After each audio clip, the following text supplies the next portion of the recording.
ಇನ್ನ ನಿದ್ದೆ ಬಂದಿಲ್ವಾ? ನಿದ್ದೆ ನೆಮ್ಮದಿ ಅನ್ನೋದು ಎರಡು ಜೋಡಿ ಇದ್ದ ಹಾಗೆ ಮಾವ. ಕೆಲವೊಂದ್ಸಲ ನೆಮ್ಮದಿಯಾಗಿದ್ರೆ ಮಾತ್ರ ನಿದ್ದೆ ಬರುತ್ತೆ.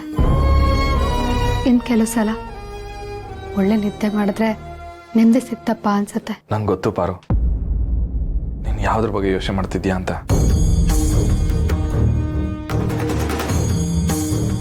ಸಿದ್ಧಾರ್ಥ ಸರ್ ಬಗ್ಗೆ ತಾನೇ?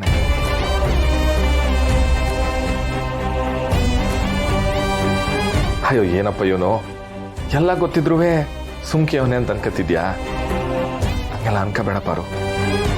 ನೀನು ನನ್ನ ಮಾತನಾಡ್ಸ್ಕೊಳಕ್ಕೋಸ್ಕರ ನನ್ನ ತಂಗಿರ ಮದುವೆ ಗಂಟೆ ಇಲ್ಲಿ ಇರ್ತೀನಿ ಅಂತ ಹಿಂಗೆ ಹೇಳ್ದಿಯೋ, ಹಂಗೆ ಅದು ಏಟನ ಕಷ್ಟ ಆಗಲಿ ಸಿದ್ಧಾರ್ಥ ಸರ್ ನಾ ಹುಡುಕ್ತೀನಿ, ನಿನ್ನ ಜೊತೆ ಮದುವೆ ಮಾಡಿಸ್ತೀನಿ. ಹೆಂಗ್ ಸಾಧ್ಯ ಮಾವ?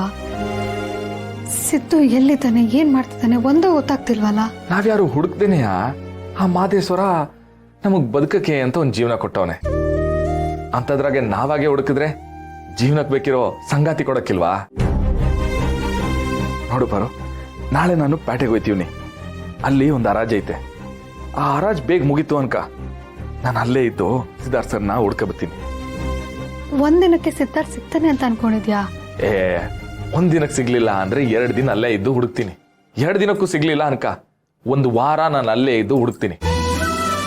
ಒಟ್ನಲ್ಲಿ ಸಿದ್ಧಾರ್ಥ ಸರ್ ಸಿಗ್ಬೇಕು ಆಟೆ. ನಾನು ಕೊಟ್ಟ ಮಾತನ್ನ ಯಾವತ್ತೂ ಮರೆಯಕ್ಕಿಲ್ಲ. ಅದೇಟನ ಕಷ್ಟ ಆಗ್ಲಿ ಸಿದ್ಧಾರ್ಥ ಸರ್ನ ನಾನು ಹುಡುಕ್ತೀನಿ, ನಿನ್ ಜೊತೆ ಮದುವೆ ಮಾಡೇ ಮಾಡಿಸ್ತೀನಿ. ನೀನೇನು ಯೋಚನೆ ಮಾಡ್ಬೇಡ, ಮಲ್ಕೋ ಪಾರು.